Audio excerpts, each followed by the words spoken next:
कीर्तन किया गया। सभी भक्तों को धन्यवाद कीर्तन में भाग लेने के लिए। अभी हम लोग ओम अज्ञानतिमिरान्धस्य ज्ञानाञ्जनशलाकया चक्षुरुन्मीलितं येन तस्मै श्रीगुरुवे नमः। श्रीचैतन्यमनोभीष्टं स्थापितं येन भूतले स्वयं रूप कदा मह्यं ददाति स्वपदान्तिकं। वन्देऽहं श्रीगुरु श्रीयुतपदकमलं श्रीगुरु वैष्णवांश च श्रीरूपं साग्रजातं सहगण रघुनाथं वितं तं सजीवम् स्वाधेतम सावधूतम परिजम सहितम कृष्ण चैतन्य देवम श्री राधा कृष्ण पादान सहगण ललिता श्री विशाखा वितांत च नम ओम विष्णु पादाय कृष्ण प्रेष्ठाय भूतले श्रीमते भक्ति वेदांत स्वामी इति नामिने नमस्ते सारस्वती देवे गौरवाणी प्रचारिणे निर्विशेष शून्यवादी पाश्चात्य देश तारिणे वाञ्छा कल्पतरुभ्यश्च कृपा सिन्धुभ्य च पतितानां पावनेभ्यो वैष्णवेभ्यो नमो नमः। नमो महावदान्याय कृष्ण प्रेम प्रदायते कृष्णाय कृष्ण चैतन्य नामने गौरत्विषे नमः। हे कृष्ण करुणा सिंधु दीन बंधु जगतपते गोपेश गोपिका कांत राधा कांत नमस्तुते। तप्त कांचन गौरांगी राधे बिंदाबनेश्वरी विश्वानुसुते देवी प्रणमामि हरिप्रिये। नीलांचल निवासाय नित्याय परमात्मने बलभद्र सुभद्रायां जगन्नाथाय ते नमः। जय श्री कृष्ण चैतन्य प्रभु नित्यानंद श्री अद्वैत गदाधर श्रीवासादि गौर भक्त बिंद मुखम करोति वाचालम पंगुगम यत्कृपातमहं वंदे श्री गुरु मदीनतारिणम परमानंद माधवम श्री चैतन्य ईश्वरम। हरे कृष्ण कृष्ण कृष्ण हरे हरे हरे राम राम राम हरे हरे। श्री श्री मंगलाचरण की जय। हरे कृष्णा। आज की इस चेतन चरितामृत चर्चा में सभी भक्तों का हार्दिक स्वागत है। सभी भक्तों के चरणों में मेरा सादर दंडवत प्रणाम है। राधा माधव राधा गोविंद गुरु आचार्य की असीम कृपा से हम सब भक्त लोग मिलकर श्री चेतन चरितामृत के ऊपर चर्चा कर पा रहे हैं। हम लोग आदि चेतन चरित आदि लीला के छठवें सातवें अध्याय में है। शीर्षक है भगवान श्री चैतन्य के 5 स्वरूप। उसके पहले 6 अध्याय हमने कंप्लीट किए। हम लोग उसको संक्षेप में दोहराते हैं। प्रथम 6 अध्याय के अंदर हम लोग ने मंगलाचरण के 13 श्लोक कंप्लीट किए। उन 13 श्लोकों में से जो 6 श्लोक है चेतन तत्व के बारे में है, जिसका डिटेल वर्णन हम लोगों ने पहले अध्याय से चौथे अध्याय में कंप्लीट किया है। तो पहले अध्याय के अंदर में कृष्णदास के विराट गोस्वामी 6 जनों को प्रणाम करते हैं। गुरु को, भक्त को, ईश्वर को, भगवान के अवतार को, भगवान के अंश प्रकाश को और अंतरंगा शक्तियों। और इसका डिटेल में वर्णन हम लोगों ने अध्याय 1 में पढ़ा। उसके बाद में दूसरा प्रणाम करते हैं कृष्णदास के विशेष प्रणाम, जिसको कहते हैं चैतन्य महाप्रभु को और नित्यानंद प्रभु को। और ये 2 श्लोक है जो नमस्कार का श्लोक है। ये इन 2 श्लोकों का वर्णन आउट ऑफ 6 जो कि चेतन तत्व के बारे में ये पहले अध्याय में हुआ। उसके बाद में तीसरा श्लोक का वर्णन दूसरे अध्याय में है, जिसके अंदर हमने चैतन्य तत्व या कृष्ण तत्व के बारे में पढ़ा, जो बहुत ही इंपॉर्टेंट है। पूरा का इतना बढ़िया तत्व जो कि कृष्ण क्या है, ईश्वर परम कृष्ण सच्चिदानंद अनादि आदि गोविंद सर्व कारण कारण। कृष्ण ही आदि कारण है सभी चीजों का। इसके और 2 श्लोक, ये तो ब्रह्म संहिता का था, और 2 श्लोक क्या है भागवतम से था। वदंती तत्वदा तत्व जित ज्ञान अद्वयम। भगवान ब्रह्म परमात्मा और भगवान 3 रूपों में जाने जा सकते हैं। और बाकी जो भी अवतार है कृष्ण से ही आते हैं। श्लोक हमने पढ़ा, एते चांद से कलाम कृष्ण कृष्णस्तु भगवान स्वयं। कृष्ण स्वयं भगवान है और बाकी सब क्या उनके अंश या कलांश है। कलांश का मतलब है अंश का अंश। ये हमने अध्याय 2 में पढ़ा। तीसरे अध्याय में चैतन्य महाप्रभु के अवतार के बाह्य कारण 3 कारण है। पहला कारण है कि कृष्ण भगवान कहते हैं मैंने जो दिव्य प्रेम का अनुभव किया द्वापर युग में आकर, लेकिन इसका वितरण नहीं किया, तो इसको वितरण करने के उद्देश्य से भगवान चैतन्य महाप्रभु इस धरा पर आते हैं। दूसरा है कि कलयुग का जो एक धर्म है हरिनाम संकीर्तन, उसका प्रचार करने के लिए। और तीसरा अद्वैताचार्य की हुंकार को सुनकर भगवान आते हैं इस धरा पर। ये तीन बाह्य कारण हमने पढ़ा। चौथे अध्याय में हम लोगों ने चैतन्य तत्व का जो कि 5वां और 6वां श्लोक है, दूसरे श्लोक में, दूसरे अध्याय में तीसरा श्लोक, तीसरे अध्याय में चौथा श्लोक और चौथे अध्याय में 5वां और 6वां श्लोक। शीर्षक क्या है? चैतन्य महाप्रभु के प्राकट्य के आंतरंग कारण, आंतरिक कारण है। बहुत सुंदर है। भगवान जानना चाहते हैं क्या? राधा रानी की भक्ति कैसी है? नंबर 1, मेरे में ऐसे क्या दिव्य गुण है, ऐसे में दिव्य गुणों को आगारों की राधा रानी के प्रति आकर्षित होती है। और तीसरा, राधा रानी को मेरी भक्ति करके क्या आनंद मिलता है।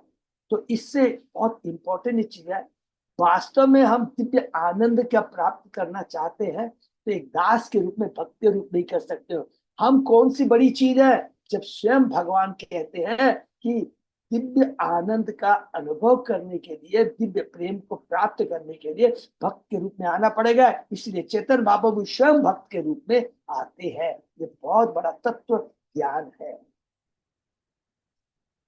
अर्थात भगवान का दास बनना सबसे बड़ा पद है। यहाँ खत्म होता है चेतन तत्व के बारे में। उसके बाद में अध्याय 5 में प्रवेश करते हैं नित्यानंद तत्व के बारे में। इसमें 5 श्लोक है, 7, 8, 2, 10, 11। 7वें श्लोक में भगवान कृष्ण दास कहते हैं, पुरुषोत्तम भगवान कृष्ण समस्त अवतारों का श्रेष्ठ है, भगवान बलराम उनके द्वितीय शरीर है। हरि बोल। और उसके बाद में 90 श्लोक में कहते हैं, भगवान बलराम मूल संकर्षण है, वे भगवान श्री कृष्ण की सेवा करने के लिए 5 अन्य रूप धारण करते हैं। कौन सा है? महाशंकर्षण। महाशंकर्षण कौन आते हैं? कर्णोदक्षाय विष्णु, गर्भोदक्षाय विष्णु, क्षीरोदय विष्णु। ये जो है सृष्टि का काम करते हैं। और 5वां जो सेवा का काम करते हैं वो अनंत शेष है, जिसको हम लोगों ने बहुत डिटेल में आगे देखेंगे, मिलेगा। तो वो सेवा का नहीं तो उसको बाद अलग से हम लोग डिस्कस करेंगे। बहुत बड़ी सेवा करते हैं अनंत से। कुछ हद तक हम लोगों ने कैंटो, भागवत के कैंटो के 5 में पढ़ा था, स्थानम। स्थानम जो कि कैंटो 5 में 16 अध्याय से लेकर के हम लोगों ने पढ़ा था ना। अलग जोग्राफिकल जम्बू द्वीप के बारे में पढ़ा, 7 द्वीपों के बारे में, 7 समुद्रों के बारे में पढ़ा था। और उसके बाद में हम लोगों ने पढ़ा था जम्बू द्वीप में 9 वर्ष होते हैं, सबका वो हम लोग पढ़ेंगे। तो ये अनंत शेष है जो श्री कृष्ण की निजी सेवा के लिए उत्तरदायी है। और बाकी जो महाशंकर्षण, कारणोदक्षाय विष्णु, गर्भोदक्षाय विष्णु, क्षीरोदक्षाय क्या करते हैं? सृष्टि का कार्य करते हैं, जो कि हमने बहुत डिटेल में पढ़ा। और इसको और डिटेल में कैसे पढ़ा? एक 3 श्लोक देखिए अलग अलग है, 9, 10, 11। 9वां श्लोक कर्णोदक्षाय विष्णु के बारे में, 10वां श्लोक गर्भोदक्षाय विष्णु के बारे में और 11वां श्लोक क्षीरोदय विष्णु के बारे में। तो ये हो गए 11 श्लोक, 6 और 5, 11। अब हम लोग प्रवेश करते हैं अध्याय 6 के अंदर में। शीर्षक है श्री अद्वैताचार्य की महिमा। तो ये तत्व कहीं नहीं मिलेगा। अद्वैताचार्य कौन है? जो कारणोदक्षाय विष्णु है, जो कि सृष्टि का काम करते हैं, वही कर्णोदक्षाय विष्णु के अंश सब है अद्वैताचार्य, जो भक्त के रूप में, भक्त अवतार है।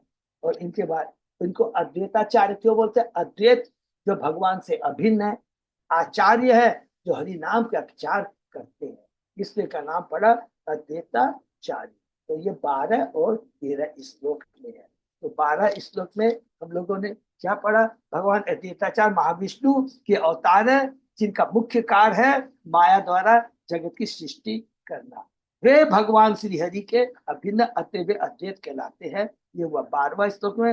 वे भगवान है और भगवान के भक्त अवतार है, इसलिए उनकी शरण ग्रहण करता हूँ। और 13वें श्लोक में उनको आचार्य क्या? अद्वैताचार्य, क्योंकि वो भगवान के अवतार है। और दूसरा उनका काम क्या है? अद्वैत प्रचार करना, हरि नाम का प्रचार करना। एक तो ये हमने भ्रष्टाचार में। और उसके बाद में तो बहुत इंपॉर्टेंट तत्व हमने पढ़ा इस 6वें अध्याय में, वो क्या है? दास्य भाव। भगवान श्री कृष्ण के जितने भी पार्षद हैं और जितनी भी द्वारका की लीला, इसकी ब्रज की लीला ले लीजिए, नंद बाबा को ले लीजिए, यशोदा माँ को ले लीजिए, सखा को ले लीजिए, राधा रानी को ले लीजिए, सारी गोपियों को ले लीजिए, अलग अलग रोल अदा करते हैं। नंद बाबा पिता का, माँ यशोदा माँ माँ का, लेकिन सबका भाव क्या है? भगवान की सेवा करना।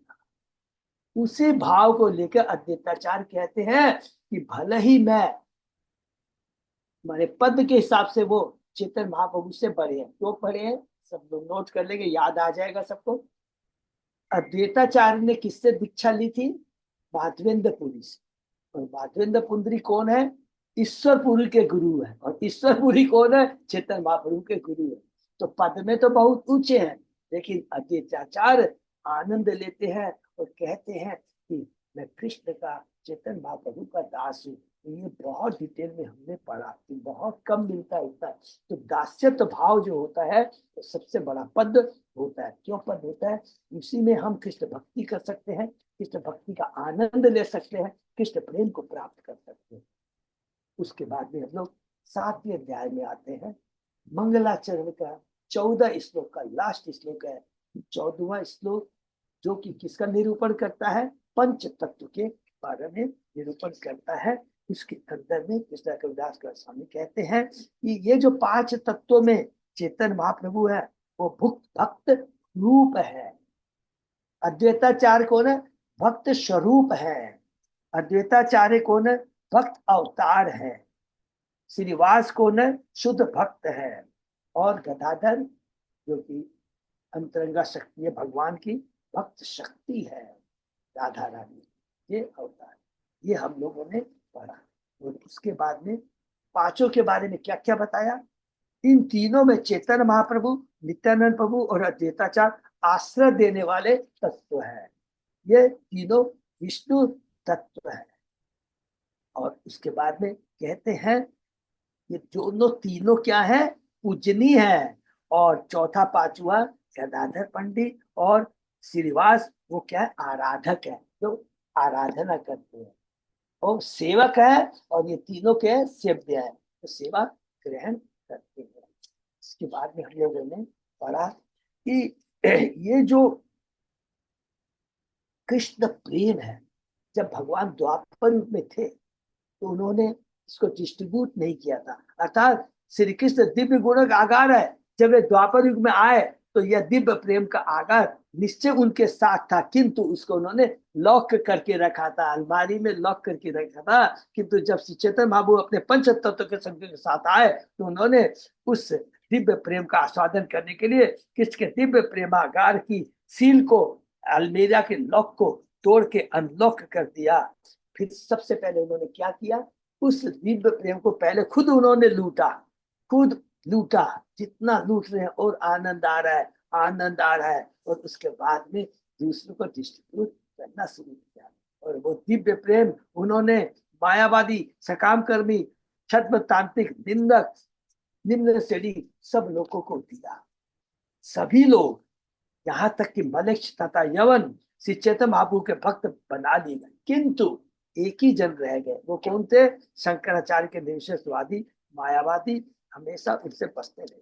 तो भगवान श्री चैतन्य महाप्रभु ने कहा कि ये लोग अभी तक भक्ति में नहीं आए। तब उन्होंने क्या निश्चय किया कि उन्होंने स्वयं संन्यास लेने का निश्चय किया। हरि बोल। सब स्वयं महाप्रभु ने संन्यास आश्रम ग्रहण किया। संन्यास आश्रम स्वीकार करने पर सब लोग चैतन्य महाप्रभु को सीरियसली लेने लगे। उसके बाद यहाँ से एक नया पड़ाव मोड़ लेता है जो हमने पढ़ा। जब चैतन्य महाप्रभु संन्यास ले लिए, उसके बाद चैतन्य महाप्रभु वृंदावन जाने का प्लान करते हैं। तो बनारस होके जाते हैं, जहां पर उन्होंने सनातन गोस्वामी को 2 महीने तक शिक्षा दी। और वहां पर चैतन्य महाप्रभु बनारस में किसके यहाँ रुकते हैं? चंद्रशेखर के यहाँ। और प्रसाद किसके यहाँ लेते हैं? तपन कुमार मिश्रा के। तपन कुमार मिश्रा ब्राह्मण है, चंद्रशेखर भगवान का भक्त है। लेकिन वो क्या है, मैंने थोड़ा लोअर का मत, कुछ भी ये बोलना उचित नहीं है। चेतन माने वो ब्राह्मण नहीं था, तो वो तो चेतन महाप्रभु तपन मिश्रा के ही यहाँ देते। एक दिन जब चेतन महाप्रभु थे, बैठे हुए थे, तब उस समय तपन कुमार मिश्रा और चंद्रशेखर भगवान आकर के कहते हैं कि ये जो सन्यासी है, मायावादी सन्यासी है बनारस के, वो हमेशा आपका वो क्या करते हैं, आपकी निंदा करते हैं। निंदा, ऐसी निंदा सुनने से अच्छा तो यही होगा हम अपने प्राण त्याग दें। चैतन्य महाप्रभु सुनते हैं, मुस्कुरा जाते हैं, और इसके बाद में देखते हैं तुरंत वहां पर एक ब्राह्मण आता है, महाप्रभु से प्रसाद के निमंत्रण करता है। ये सारी याद रखेंगे, चैतन्य महाप्रभु की प्लानिंग है, उनकी लीला है। ब्राह्मण को आता है, ब्राह्मण का इनविटेशन, निमंत्रण स्वीकार करते हैं, और वहां पर जब जाते हैं चैतन्य महाप्रभु देखते हैं कि वहां पर सारे मायावादी सन्यासी बनारस के रहते हैं। उसके मुख्य होते हैं प्रकाशानंद सरस्वती। श्री चैतन्य महाप्रभु अपने शरीर से दिव्य ब्रह्म ज्योति को प्रकाशित करते हैं, क्योंकि मायावादी किसके प्रति आकर्षित होते हैं, ब्रह्म ज्योति के प्रति आकर्षित होते हैं। उसी समय उनकी तेज को देख कर करके सारे वहां के जो सन्यासी थे खड़े होकर के उनका सम्मान करते कहते हैं, "हाँ, आप ऊपर बैठिए, आप नीचे क्यों बैठे हैं?" महाप्रभु ने कहा, मैं तो निम्न कोटि का सन्यासी हूँ, अतः आप लोगों के बीच में कैसे बैठ सकता हूँ। किंतु तुरंत प्रकाशानंद सरस्वती ने उनको हाथ पकड़ कर करके बीच में बैठाया। फिर कहते हैं, आप सन्यासी होकर अपने संकीर्तन आलोचना में कीर्तन करते नाचते रहते हैं। सन्यासी का तो एकमात्र कर्तव्य वेदांत अध्ययन है। चैतन्य महाप्रभु प्रकाशानंद सरस्वती को कहते हैं, मेरे गुरुदेव ने मुझे एक मूर्ख समझकर मेरी भर्त्सना की। मेरे गुरु ने कहा कि तुम सदैव कृष्ण नाम का जप करो, तुम वेदांत दर्शन अध्ययन करने के योग्य नहीं हो। यह महामंत्र, बहुत ध्यान से सुनिए, जो कितना पावरफुल चेतन भाव कहते हैं कि यह महामंत्र समस्त मंत्रों एवं वैदिक स्त्रोतों का सार है। हरि बोल। कहते हैं श्री कृष्ण को पवित्र नाम के कीर्तन मात्र से मनुष्य को भौतिक संसार से छुटकारा मिल जाता है, किसके चरण कमलों के दर्शन हो जाते हैं। इस कलयुग में भगवत नाम के कीर्तन से बढ़कर कोई धर्म नहीं है। उसके बाद में कहते हैं, मेरे गुरु ने कहा इस कलयुग में आध्यात्मिक उन्नति के लिए हरि नाम, हरि नाम, हरि नाम कहते अन्य कोई विकल्प नहीं है, अन्य कोई विकल्प नहीं है, अन्य कोई विकल्प नहीं है। शुद्ध भगवत प्रेम में भगवत नाम का कीर्तन करते हुए मैं अपने आप को भूल जाता हूँ। इस प्रकार मैं पागल की तरह हंसता, रोता, नाचता और गाता हूँ। यहाँ तक हमने पढ़ा। उसके बाद में चैतन्य महाप्रभु किस प्रकार, बहुत ही पावरफुल है, किस प्रकार बनारस के मन कट्टर मायावादियों को किस प्रकार कृष्ण भक्त बन लेते हैं, ये हम लोग पढ़ेंगे। ओम नमो भगवते वासुदेवाय। ओम नमो भगवते वासुदेवाय। ओम नमो भगवते वासुदेवाय। चेतन चेतन आदि लीला अध्याय 7 श्लोक number 77। Thank you Achyut Thakur. हम लोग 77वें श्लोक से शुरू करते हैं। यही आज्ञा पाह नाम लोई अनुक्षण, नाम लेते लेते मोर भ्रांत है लो मन। चूंकि मुझे अपने गुरु से आदेश मिला है, अतः मैं पवित्र नाम का सदैव जप करता हूँ, किंतु मैं सोचता हूँ पवित्र नाम का बार बार जप कीर्तन करते करते मैं मोहग्रस्त हो गया हूँ। धैर्य धोई ते नारी हेलाम उन्मत, हासी कांदी नाची गाई जैसे मधुमत। शुद्ध भावावेश में भगवान नाम करते हुए मैं अपने आप को भूल जाता हूँ। इस प्रकार मैं पागल की तरह हंसता, रोता, नाचता और गाता हूँ। तबे धैर्य धरी मन करी लो विचार, कृष्ण नामे ज्ञान आच्छन्न होइल अमर। इसलिए धैर्य धारण करके मैं सोचने लगा कि इसके पवित्र नाम के कीर्तन ने मेरे समस्त आध्यात्मिक ज्ञान को आच्छादित कर लिया है। इस श्लोक में चेतन बाबू यह इंगित करते हैं कि कृष्ण के पवित्र नाम कीर्तन के लिए मनुष्य को भगवत ज्ञान के दार्शनिक पक्षों के विषय में विचार करने की आवश्यकता नहीं होती। अर्थात दार्शनिक चिंतक बनने की, वेदाध्ययन की दरकार कुछ नहीं है, क्योंकि वह स्वतः भाव भावाविष्ट वो उठता है और बिना सोचे विचारे तुम्हें पागल मनुष्य की तरह कीर्तन करने, नाचने, हंसने, रोने तथा गाने वाला। ये बहुत इंपॉर्टेंट है कि देखिए वेदों का अध्ययन जरूरी है, कोई बात नहीं, चेतन बाबू बताएंगे। लेकिन अगर हमारा ध्यान केवल वेदा अध्ययन तक रह जाए और वेदों का अध्ययन करने के बाद भी कृष्ण प्रेम जागृत न हो, कृष्ण नाम के प्रति अनुरक्ति नहीं हो, तो वो ज्ञान बेकार है। तो बहुत इम्पोर्टेंट। इसके उल्टे अगर हम कृष्ण भक्ति करते हैं, कृष्ण से जुड़ जाते हैं, कृष्ण भक्ति में आनंद आने लगता है, तो आप समझ लीजिए हमने सारे ज्ञान वेदों को प्राप्त कर दिया है, पढ़ लिया है। पागल होइला आमी धैर्य नाही मोने, ये तो चिंतित निवेदित गुरु रचने। मैंने देखा कि पवित्र नाम का कीर्तन करने से मैं पागल हो गया हूँ, तो मैंने तुरंत ही अपने गुरु के चरण कमलों में निवेदन किया। बहुत सुंदर है। आदर्श शिक्षक के रूप में श्री चेतन बाबू हमें रास्ता दिखलाते हैं कि शिष्य को अपने गुरु के साथ किस तरह व्यवहार करना चाहिए। जब भी उसे किसी बात में संदेह हो, उसे स्पष्टीकरण के लिए अपने गुरु के पास जाना चाहिए। हरि बोल। श्री चेतन बाबू ने बताया कि कीर्तन करते और नाचते हुए उन्हें भावनावाद का सवार हो गया था, जो केवल मुक्त आत्मा के लिए संभव है। वे मुक्त आत्मा में भी संदेह उठने पर अपने गुरु के पास जाते, मुक्त अवस्था में भी संदेह होने उठने पर अपने गुरु के पास जाते, उन्हें हर बात बताते। इसलिए किसी भी अवस्था में, यहाँ तक कि मुक्त होने पर भी, हमें चाहिए कि अपने आप को गुरु से स्वतंत्र न माने। प्लीज इसको अंडरलाइन कर लें। गुरु और शिष्य का संबंध जो होता है ना, एक जन्म का नहीं, जन्म जन्मांतर का होता है। मैं मुक्त तो हो गया, मैंने सारा ज्ञान प्राप्त कर लिया, फिर भी आप शिष्य ही रहेंगे। और जब तक ये भावना रहेगी, कृष्ण की कृपा बनी रहेगी। जिस दिन सोचेंगे मैं उस दिन से बहुत ज्यादा ज्ञानी हूँ, मैं स्वतंत्र हूँ, क्लीन बोल्ड, ये भी नहीं कि आपको थोड़ा बहुत डाउनफॉल होगा, क्लीन बोल्ड हो जाएंगे, तो समझ लीजिए हम पूरा धड़ाम करके अपने आध्यात्मिक स्तर से घिस जाएंगे। जो ही आध्यात्मिक जीवन प्रगति में कोई संदेह उठे, हमें तुरंत गुरु को बताना चाहिए। ये बहुत इंपॉर्टेंट। कभी भी अपने को गुरु से स्वतंत्र नहीं माने। किबा मंत्र दिला गोसाई किबा तारबल, जपिते जपिते मंत्र कौरी लो पागल। ये श्लोक याद करना है। हे प्रभु, हे गुरु, आपने मुझे कैसा मंत्र दिया है, मैं तो इस महामंत्र का कीर्तन करने बाद से पागल हो गया हूँ। हरि बोल। शिक्षक अपने शिक्षक को प्रार्थना करते हैं, युगा इतम निमिषेण चक्षुषा प्राभिष्टाइतम शून्य इतम जगत सर्व गोविंद विहरेण में। हे गोविंद, आपकी विरह की अनुभूति करते हुए मुझे एक क्षण भी 12 वर्ष या उससे अधिक लगता है।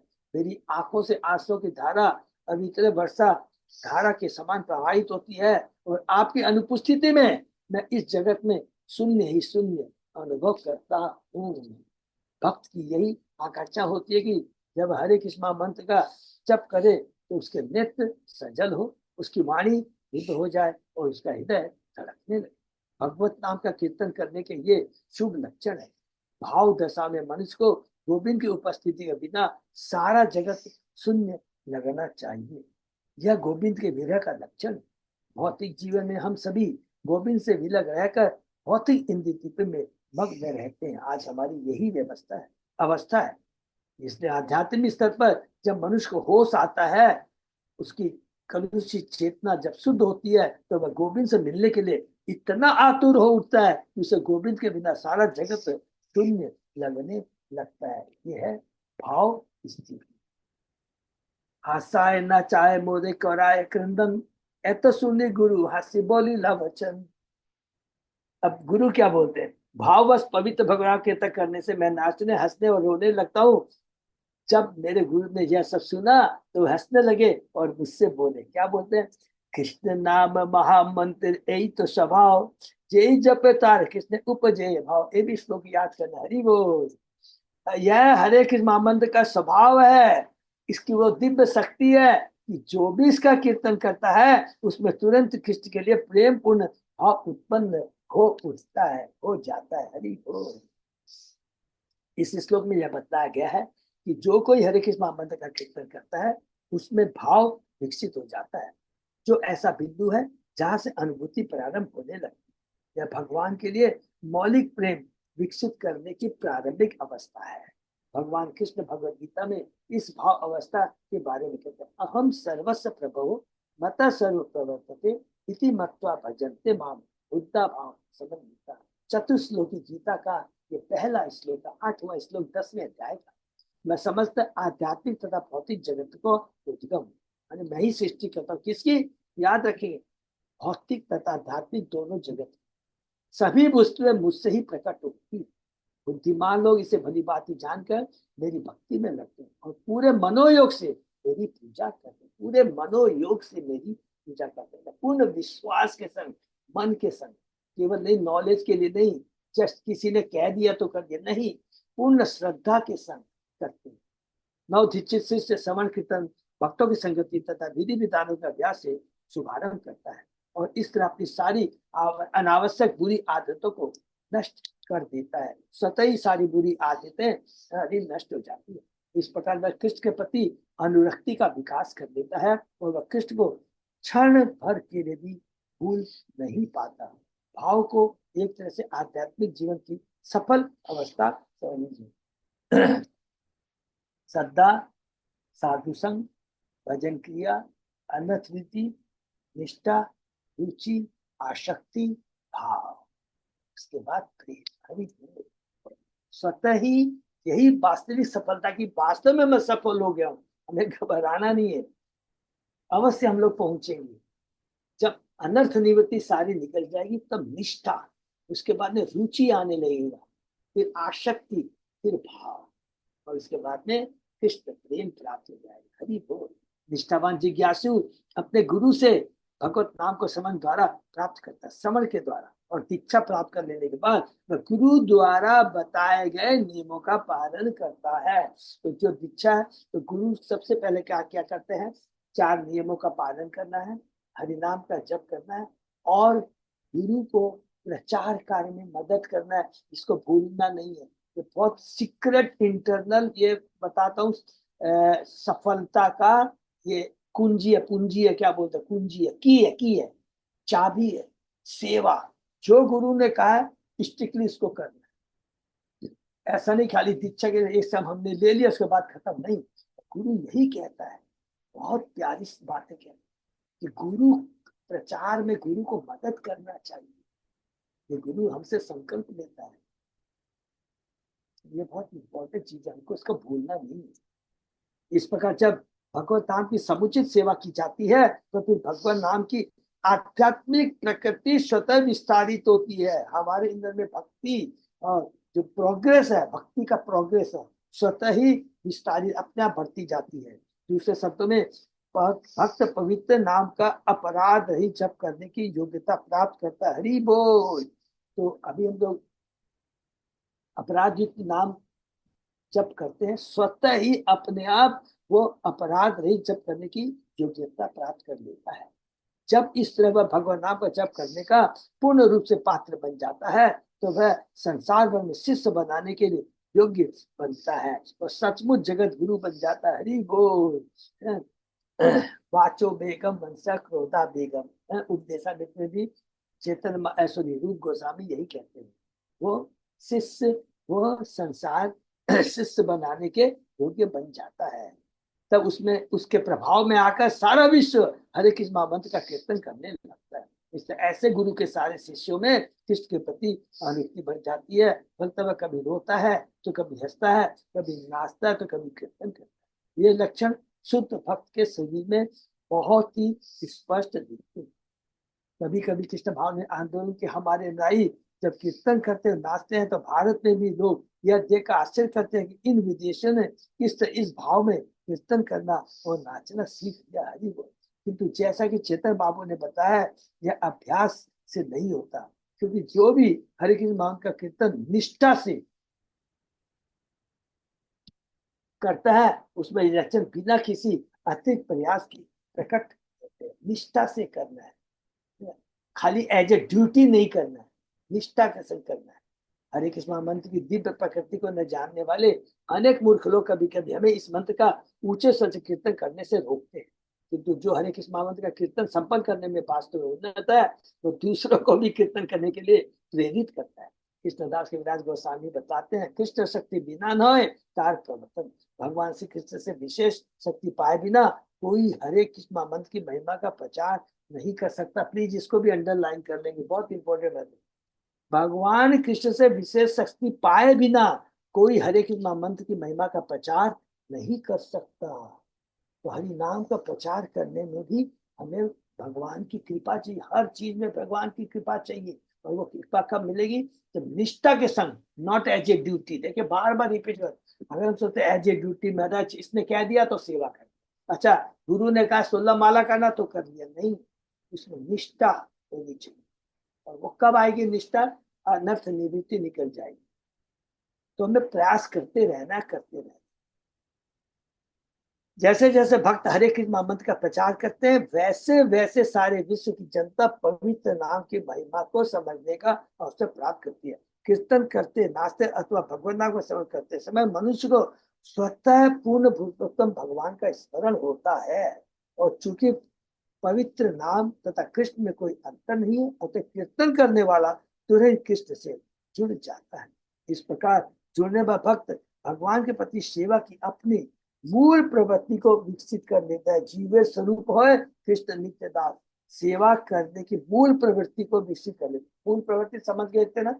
जीव स्वरूप हो कृष्ण नित्यदास, जीव की वास्तविक वसुदेव चेतना क्या है? दास की है। तो दास की क्या कर्तव्य है? सेवा करना। और किसकी सेवा करना?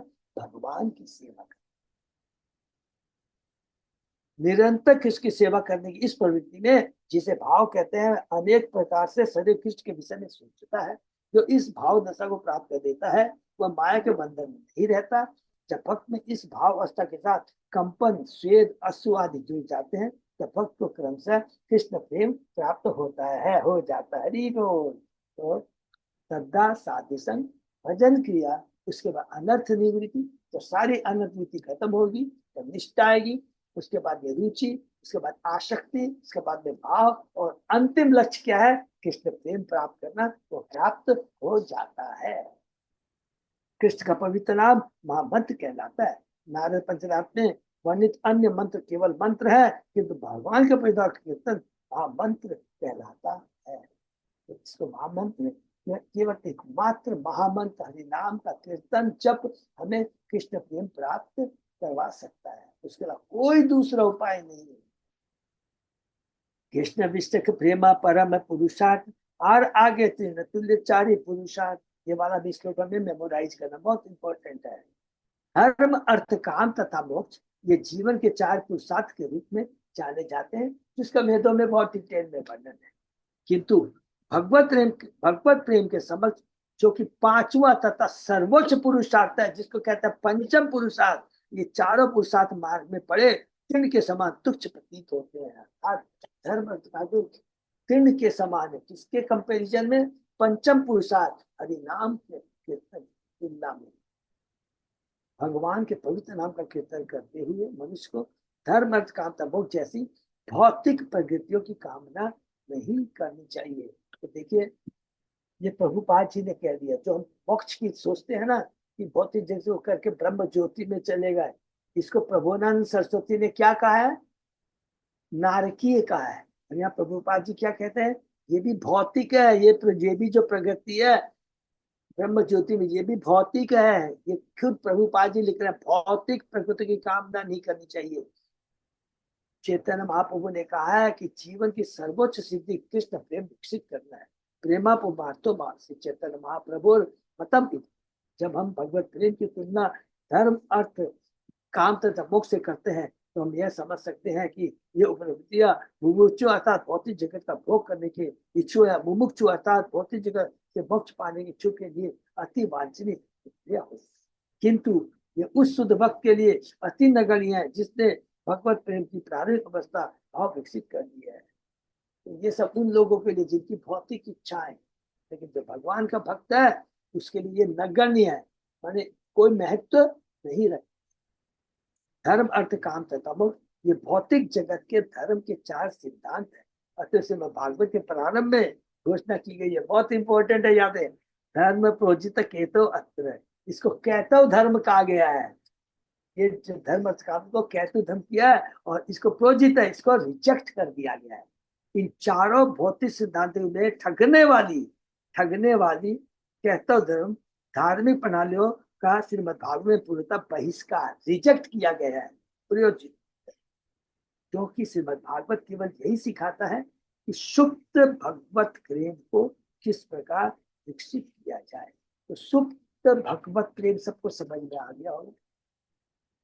जीव भगवान का अंश है, वो भी सच्चिदानंद है, और उसके अंदर में कृष्ण के प्रति प्रेम करना, कृष्ण के साथ प्रेम करना, ये जो भावना है इनबिल्ट है, माने वो स्वतः उसके अंदर में निहित है, लेकिन 3 गुणों के प्रभाव में आकर के वो जो दिव्य प्रेम है, जो प्रेम है, प्योर प्रेम है, वो छिप जाता है, आच्छादित हो जाता है, जो कि पुनः कृष्ण भावनावित में आने पर हरिनाम का कीर्तन करने से, भक्तों का संग करने से ये पुनः इस सुप्त भगवत प्रेम को हम लोग विकसित कर सकते हैं, जागृत कर सकते हैं, उजागर कर सकते हैं। भगवद गीता से मैं भागवत का प्रारंभिक अध्ययन है, इसलिए उसका अंत इन 2 शब्दों के साथ होता है, हरि बोल। देखिए कितनी बड़ी बात है, गीता का अंत कहाँ से होता है, सर्वधर्मान परित्यज्य मामेकम शरणम, और वहां से सिर्फ भागवतम शुरू होता है। समस्त प्रकार के धर्म को छोड़कर मेरी शरण में आओ। भगवत गीता 18:4। इस साधन को ज्ञान करने के लिए मनुष्य को धर्म अर्थ काम तत्व के सारे विचारों का परित्याग कर देना चाहिए। ये बात कौन बोलते हैं, भगवान श्री कृष्ण अपने गीता के 18 सर्व धर्मान परित्यज्य, अर्थात धर्म अर्थ काम मोक्ष इस सबको त्याग दो, सब छोड़ दो। अब तुमको क्या केवल कृष्ण भक्ति और भगवान के शुद्ध भक्तों के बारे में चर्चा करना है, क्योंकि भागवतम का पहले ही श्लोक में व्यासदेव जी ने लिख दिया है। इस साधन ग्रहण करने के लिए मनुष्य को धर्म अर्थ काम मोक्ष के सारे विचारों को परित्याग कर देना चाहिए, और जो इन चारों से परे ऐसे भगवान की सेवा में पूरी तरह लग जाना चाहिए। भगवत प्रेम आत्मा का मूल कार्य है, ये आत्मा का मूल कर्तव्य है, और यह आत्मा तथा पूर्ण तथा भगवान की ही तरह शाश्वत होता है। हरि बोल। यह शाश्वत सनातन कहलाती है। जब भक्त पूर्ण पुरुषोत्तम भगवान के साथ अपनी प्रेममय सेवा को पुनर्जीवित कर लेता है। देखिए ये बहुत इंपॉर्टेंट चीज है, ऐसा नहीं है कि हम भक्ति करके उसके बाद ये शुरू, नहीं, ऑलरेडी इनबिल्ट हमारे अंदर में, क्योंकि हम भगवान के अंश है, हम भगवान के पुत्र अंश है, और अंश का कर्तव्य क्या, अंशी की सेवा कर, भगवान की सेवा, ये इनबिल्ट है। इससे हमें कभी नहीं, ये नहीं लिखा है तुम्हें डेवलप करना, नहीं, पुनर्जीवित करना है। पुनर्जीवित मन ऑलरेडी जो है उसको पुनः, जो सोई हुई है उसे पुनः जागृत करना। तो ये वर्ड बहुत इंपॉर्टेंट है। तो यह समझना चाहिए उसे वांछित जीवन प्राप्त करने में सफलता मिल चुकी है। उस समय हर काम पवित्र नाम की कृपा से स्वतः संपन्न हो जाता है। उस समय हर काम पवित्र नाम की कृपा से स्वतः संपन्न हो जाता है, और भक्ति आध्यात्मिक मुक्ति स्वतः होने लगती है, अलग से कुछ करने की दरकार नहीं होती है। इतना है हरिनाम पावरफुल, जो हमारी सुसुप्त चेतना को जागृत कर देता है। पंचम पुरुषार्थ प्रेमानंदामृत सिंधु, मोक्ष आदि आनंद जार न है एक बिंदु। हरि बोल। जिस भक्त में भाव का सचमुच विकास हो चुका है, उसे धर्म अर्थ काम तथा मोक्ष से प्राप्त होना आनंद समुद्र की तुलना में एक बूंद जैसा। तो कंपेरिजन किया है, हरिनाम से जो हमें भाव, जो चीज मिलती है, जो अमूल्य धन मिलता है, वो किसके बराबर है, धर्म अर्थ काम मोक्ष यदि एक बूंद है, समुद्र की एक बूंद के समान है धर्म अर्थ काम मोक्ष, जबकि हरि नाम है वो समुद्र के समान। कृष्ण नाम मेरा फल प्रेम सर्व शास्त्र कहे, भाग्य से ही प्रेम तुम्हारे कौरिल उदय। सभी प्रामाणिक शास्त्रों का यह निर्णय है कि मनुष्य को अपना सुप्त भगवत प्रेम जागृत करना चाहिए। तुमने पहले से ऐसा कर दिया है, इसलिए तुम अति भाग्यशाली है।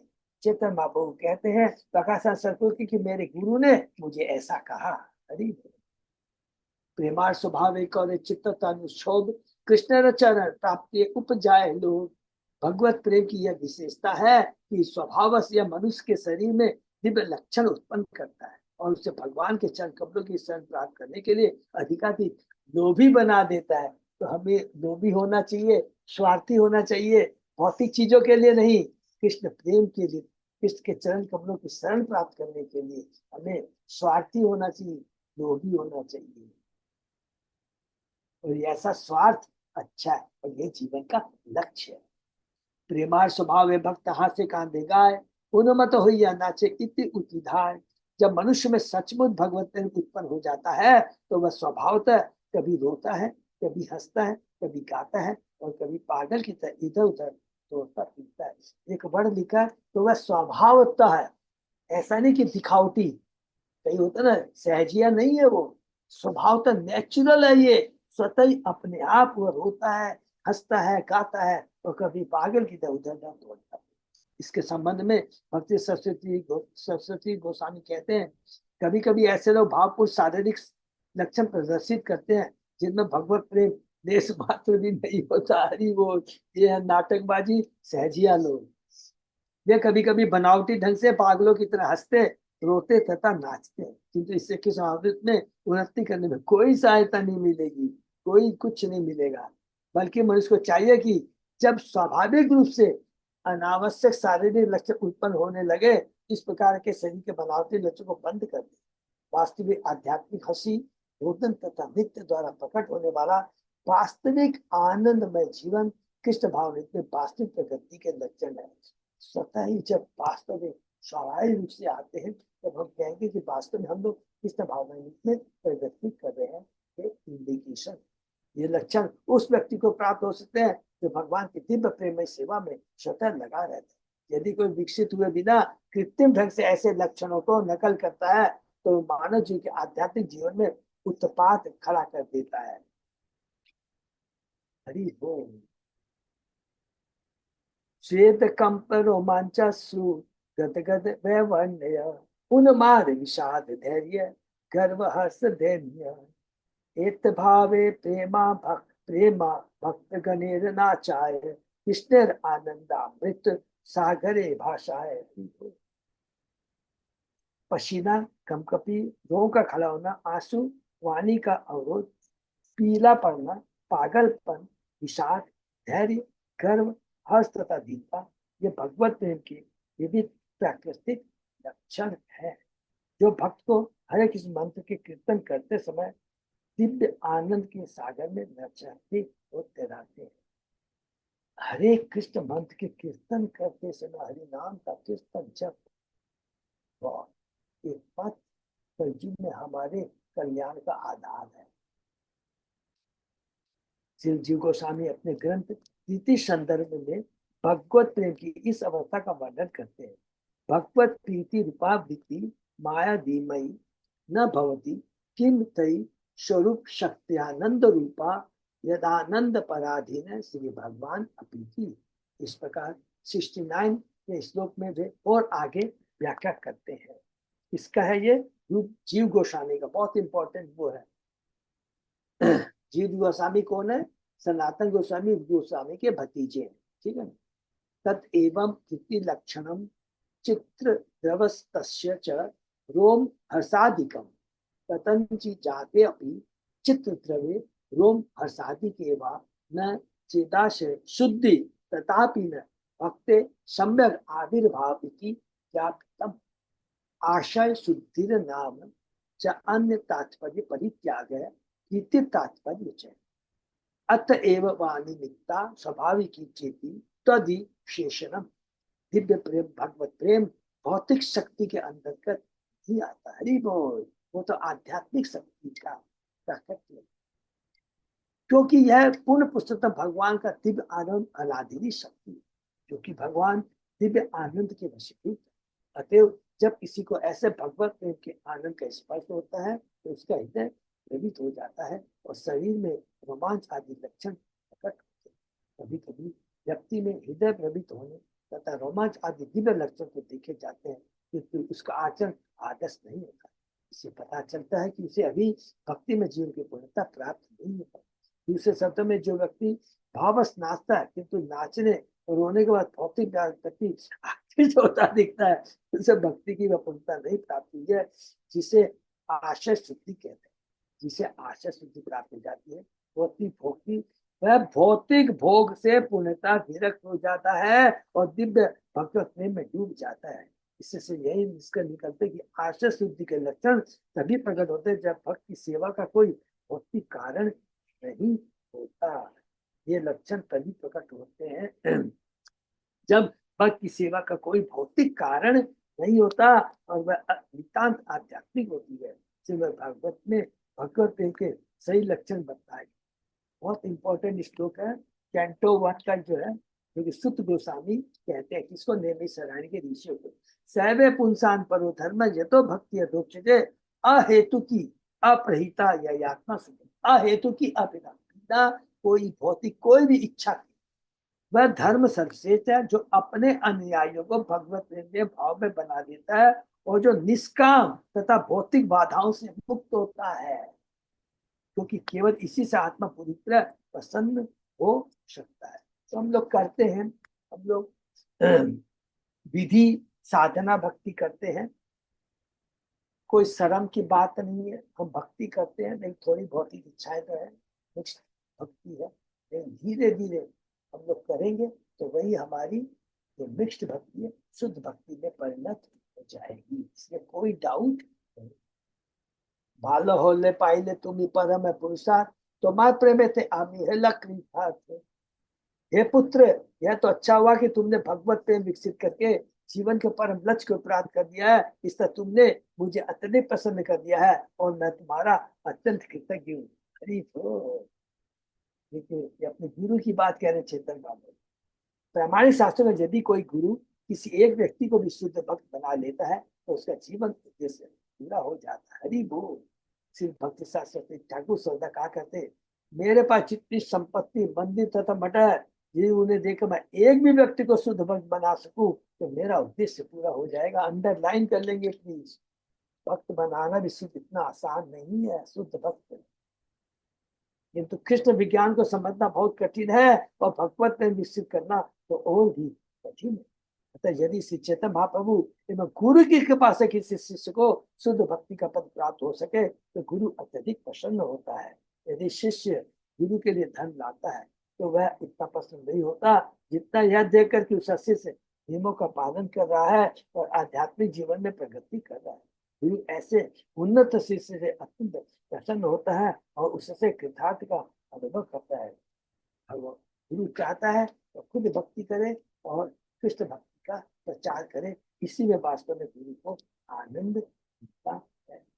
नाच गाओ भक्त संग करो संकीर्तन कृष्ण नाम उपदेशितार सर्वजन। हे पुत्र, भक्तों के साथ तुम नृत्य और कीर्तन करना चालू रखो। बाहर जाकर कृष्ण नाम संकीर्तन के महत्व का प्रचार करो, क्योंकि इस विधि से तुम सारे पतित आत्माओं का उद्धार कर सको। बहुत पावरफुल है।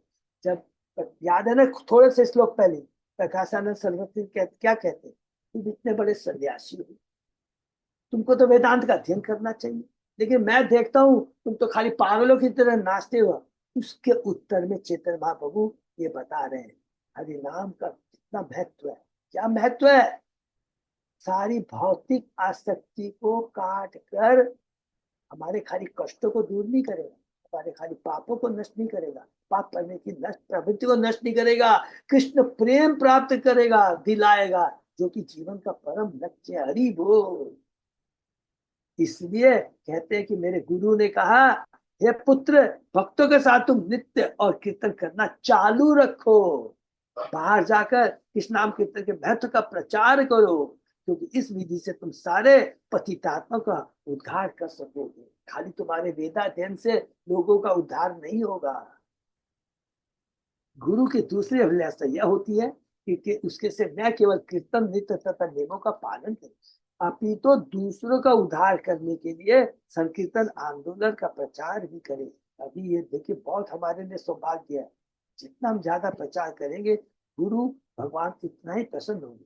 क्योंकि कृष्ण आंदोलन इस सिद्धांत पर आधारित है कि शिष्य न केवल भक्ति में यथासंभव पक्का बने, अपितु दूसरों को लाभ हेतु उसका प्रचार भी करे। आचार जरूरी है, लेकिन उसके साथ साथ प्रचार बहुत जरूरी है। अनन्य भक्तों की दो श्रेणियां हैं, जो हमने पहले भी भागवत में पढ़ा था, गोसानंद और भजनानंदी।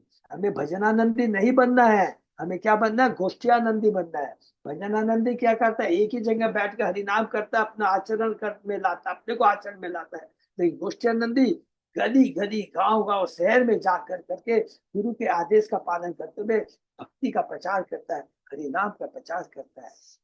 भजनानंदी वह है जो स्वयं भक्ति का अनुसरण करने से संतुष्ट होता है, जबकि गोष्ठियानंदी केवल स्वयं पूर्ण बनने से संतुष्ट नहीं होता, बल्कि किंतु दूसरों को भी भगवत नाम का लाभ उठाते और आध्यात्मिक प्रगति करते देखना चाहता है। हरि बोल। इसके सर्वस्व उदाहरण प्रहलाद महाराज है। जब नरसिंह भगवान ने उन्हें वर मांगने के लिए कहा तो प्रहलाद महाराज ने कहा, हरि बोल। नवे उचित नवे उचित उद्दीजे पर दूरत्व वेतनया त्वत्वीर्य गायन महामृत मग्न चित्ता सोचे ततो विमुख चेत इंद्रियार्थ माया शुका परम भरम उद्धहते विमूढ़ान। हे प्रभु, न तो मुझे कोई कष्ट है और न ही आपसे मुझे कोई वर चाहिए, क्योंकि मैं आपके पूरी तरह का कीर्तन करके परम संतुष्ट हूँ। हरि बोल। यदि मेरे लिए पर्याप्त है, यही मेरे लिए पर्याप्त है, क्योंकि जब भी मैं कीर्तन करता हूँ मैं तुरंत दिव्य आनंद के सागर में मग्न हो जाता हूँ। बस आपके प्रेम से विहीन अन्यों को देख कर ही मुझे कष्ट होता है। ये क्षण भोग भौतिक सुख के लिए भौतिक कार्यकलापों में सड़ रहे हैं और मात्र इन के दिन रात श्रम करते हुए भगत में अनुरक्ति न होने से अपना जीवन नष्ट कर देते। न केवल उन्हीं के लिए सोकर मग्न हूँ, तो माया के बंधन उनका उद्धार करने के लिए तरह तरह की योजनाएं बना रहा हूँ। आपके आदेश से लेकर उसके लिए गुरु जी का इसकी कृपा मिली है, नारद मुनि की कृपा है, आपका आशीर्वाद चाहिए। और ये जो कृपा है जो है ये बनी रहेगी, क्योंकि ये आपका ही आदेश है। हम लोग ने अभी जो पढ़े कैंटो 7 में हमने पढ़ा है, श्री भक्ति शास्त्री ठाकुर अपने अनुभाष में बतलाते हैं, जो व्यक्ति अपनी निष्ठापूर्वक सेवा से अपने गुरु का ध्यान आकर्षित करता है, लेकिन निष्ठापूर्वक, दिखावटी नहीं, ये बहुत इंपॉर्टेंट, निष्ठापूर्वक होने चाहिए। वह अपने ही समान के अभावित भक्तों के साथ नित्य कीर्तन करना चाहता है। गुरु ऐसे शिष्य को अधिकार देता है कि विश्व भर में पतितात्मा का उद्धार करे। जो उन्नत भक्त नहीं है वे एकांत में हरे कृष्ण मंत्र का कीर्तन पसंद करते हैं। मैंने भजनानंद भक्ति सरस्वती ठाकुर के अनुसार ऐसे कार्य एक प्रकार की ठग विद्या के अंतर्गत आते हैं, क्योंकि वे हरिदास ठाकुर जैसे महापुरुष के कार्यकलापों का नकल करते हैं। और उसको चाहिए कि ऐसे महापुरुष की नकल करने का प्रयास न करे, बल्कि हर व्यक्ति को श्री चैतन्य महाप्रभु के संप्रदाय का प्रचार सारे विश्व में करने का प्रयास करना चाहिए और इसे आध्यात्मिक जीवन में सफल बनाना चाहिए। हमारी नकल नहीं करना है हरिदास ठाकुर का, समझे कि नहीं। तो सारी चीजें बहुत इंपॉर्टेंट चीजें हम लोग को सबको मालूम है। नारद जी है, माता कयादु को अपने आश्रम में रखते थे। उनका लेवल बहुत ऊंचा है, वो सब क्या बोलते हैं, परमहंस है, परमहंस है। तो उनका हम लोग नकल नहीं कर सकते, उनका नकल अनुकरण नहीं अनुसरण करना। उदाहरण दे दें, हरिदास ठाकुर के पास में वैश्या आती है, वैश्या का पूरा परिवर्तन कर देता है, अपने सारे बाल मुड़वा देती है, जितना धन रहता है कृष्ण सेवा में लगा देती है। याद रखना वो लोग अलग लेवल के हैं। तो इसलिए कहते हैं कि हरिदास ठाकुर जैसे महापुरुष के कार्यकलापों का नकल करते हैं, उसको चाहिए कि ऐसे महापुरुष की नकल करने का प्रयास न करे, बल्कि हर व्यक्ति को श्री चैतन्य प्रभु के संप्रदाय का प्रसार सारे विश्व में करने का प्रयास करना चाहिए और इस तरह आध्यात्मिक जो सफल बनाना चाहिए। जो व्यक्ति प्रचार में निपुण नहीं है वह बुरी संगति से बचते हुए एकांत में कीर्तन कर सकता है, किंतु जो सचमुच उन्नत है उसके प्रचार करना तथा भक्ति से विरक्त लोगों से मिलना आने पर नहीं होता। मैंने यहाँ बता रहे हैं, जब तक तुम्हारे थोड़े हमारी भक्ति का लेवल हाई नहीं होता है, हम खुद में ही अपने आचरण में अभी तक नहीं आए, तो पहले बहुत मन से हरिनाम का जप करना है, कीर्तन करना है, भगवान की सेवा करनी है, तो धीरे धीरे धीरे धीरे फिर हम लोग भजनानंदी से गोष्ठियानंदी बन जाएंगे। किंतु जो सचमुच उन्नत उसके प्रचार करना तथा भक्ति से विरक्त लोगों से मिलना हानिपत नहीं हो। भक्त अभक्तों को अपनी संगति का अवसर देता है, किंतु उनके दुराचरण से प्रभावित नहीं होगा। खाली हम सहजिया बनेंगे, नौटंकी बनेंगे। भक्त अभक्तों को अपनी संगति का अवसर देते, किंतु उनके दूसरे से प्रभावित नहीं होता। इस तरह शुद्ध भक्त के कार्यों से भक्त प्रेम से भी लोग भी एक न एक दिन भगवान के भक्त बनने का अवसर प्राप्त करते हैं। अगर हमारी भक्ति की शक्ति होगी तो अभक्त के साथ मिलेंगे, समझ लो उसका कोई गलत आचरण है तो हम उससे प्रभावित नहीं होंगे, बल्कि हमारे आचरण से वो धीरे धीरे अच्छा भक्त बन जाएगा। इस शुद्ध भक्त के कार्य से भक्त से भी लोग भी एक न एक दिन भगवान के भक्त बनने का अवसर प्राप्त कर लेते हैं। इसके संबंध में श्री भक्ति शास्त्री ठाकुर उपदेशक श्री भागवत के नेत समाचारे जातु मन सापी ही अनिश्वर श्लोक तथा भक्ति सामने सिंधु से निम्नलिखित श्लोक की चर्चा है। अनासक्त विषयान यथा उपयुंजत निर्बंध कृष्ण संबंधे युक्त वैराग्य उच्यते। तो उसको चाहिए कि वह महापुरुष के कार्यों की नकल न करे, अनुसरण करना है, अनुकरण न करे, उसे भौतिक भोग से विरक्त रहकर किसकी सेवा से हर वस्तु को स्वीकार करना चाहिए। मनुष्य को वह महापुरुष के कार्य की नकल, उसे भौतिक भोग से विरक्त रहकर किसकी सेवा से संबंधित हर वस्तु को स्वीकार करना चाहिए। माने अर्थात उसको क्या बनना है, युक्त वैरागी बनना है। जो भी चीज है सब भगवान की है, भगवान की सेवा में से लगाना। हरे कृष्णा। तो यहाँ पर आज हम लोगों ने बहुत इंपॉर्टेंट चीज पढ़ा किया। चैतन्य महाप्रभु की कृपा से प्रकाशानंद सरस्वती जो मायावादी के जो हेड हैं उनको हरिनाम के बारे में बताया। पहला तो ये चीज, पहला हरिनाम। और दूसरा चीज बताया गुरु के आदेशों का पालन। ये कहते हैं मेरे गुरु ने कहा ये चीज, मैं ज्ञानी नहीं बनना चाहता, मुझे वेदाध्ययन की दरकार नहीं है। मेरे गुरु ने कहा तुम्हारा वो लेवल ही नहीं है, तुम खाली हरिनाम करो। तो हरिनाम की शक्ति के बारे में बताया और उसके लिए क्या है, गुरु के आदेश का पालन करना है। गुरु का आदेश क्या है, कि चेतन महाप्रभु का जो आदेश है वो गुरु का आदेश है। वो क्या आदेश है, जा रे देखो तारे को कृष्ण उपदेश हमारा क्या भाई तारो यही। हमें ब्रह्मानंद भजनानंद नहीं बनना है, गोष्ठी आनंदी बनना है। लेकिन उसके अंदर में अगर हम जब तक अपने को आचरण में नहीं लाते हैं, थोड़ा डर रहता है कि हम भी दूसरों को चाह प्रचार कर तो उसके अवगुण हमारे में नहीं आ जाए। ऐसा नहीं होगा, हम सब भक्तों का आपस में एक दूसरे को विश्वास, लेकिन भक्ति सही होनी चाहिए। ईमानदारी से हमें हरिनाम का जप करना है, ईमानदारी से अपनी सेवा करना, दिखावटी सेवा नहीं करनी। देखिए भगवान देखते हैं, अपने आप समझ में आ जाए। तो 110% हम लोग भक्ति में आगे बढ़ेंगे। आगे बढ़ने का मतलब क्या हुआ, अनर्थ से उभर के आ जाएंगे। अनर्थ नीति सबसे ज्यादा रोकती है। देखिए उदाहरण के लिए हमारे में श्रद्धा है ही, हम साधु संग कर रहे हैं, भजन क्रिया भी कर रहे हैं, नर्थ निवृत्ति है ना, ये बहुत टफ होता है और ये अवश्य निकल जाएगी, कोई बड़ी बात नहीं। लेकिन इसके लिए क्या है, तो अनर्थ निवृत्ति में क्या आता है, बहुत सारी चीजें आती है, इसको डिस्कस करना नहीं है। अनर्थ निवृत्ति में क्या है, हम भक्ति भी कर रहे हैं, भौतिक इच्छाएं भी बहुत ज्यादा है, कभी कभी हम आलोचना भी कर बैठते हैं भक्तों की, ये सारी चीजें। लेकिन क्या है, अच्छे भक्तों का संग करेंगे, नाम का जप करेंगे, कीर्तन करेंगे, सेवा यदि करें, आप देखिएगा सेवा करने में बड़ा आनंद आता है। सेवा करने में सब कुछ भूल जाते हैं, भगवान गुरु आचार्य सारे इंस्पायर करते हैं।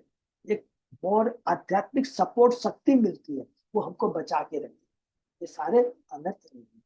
ये बहुत समरी में कह दे, गुरु जो भी बता रहा है सेवा बहुत जरूरी है। हरे कृष्णा। प्रश्न। ये 7वां अध्याय में सोचा नहीं था, उसमें देखिए कि मैं सोचा था खाली पंच तत्वों के बारे में बताएंगे, लेकिन कृष्णराज के विराट गोस्वामी आदि चेतन महाप्रभु का जन्म भी नहीं हुआ। देखिए हम लोग जो पढ़ रहे हैं, जन्म तो 13वें अध्याय से शुरू होगा आदि का, लेकिन इसके पहले भी कितनी बड़ी कृपा है, ये सारा चीज बता देते हैं। कृष्ण तत्व, चेतन तत्व, भक्ति तत्व, प्रचार तत्व, सारा चीज बता दे। ठीक है, हरे कृष्णा। हरि बोल। अच्युत अजय दास प्रभु, हाँ प्रभु। कुछ बोलना है, कुछ अनाउंसमेंट है तो नहीं प्रभु जी, बस सब तो प्रभु। अपना गोपाष्ट 9 तारीख को गोपाष्टमी है ना?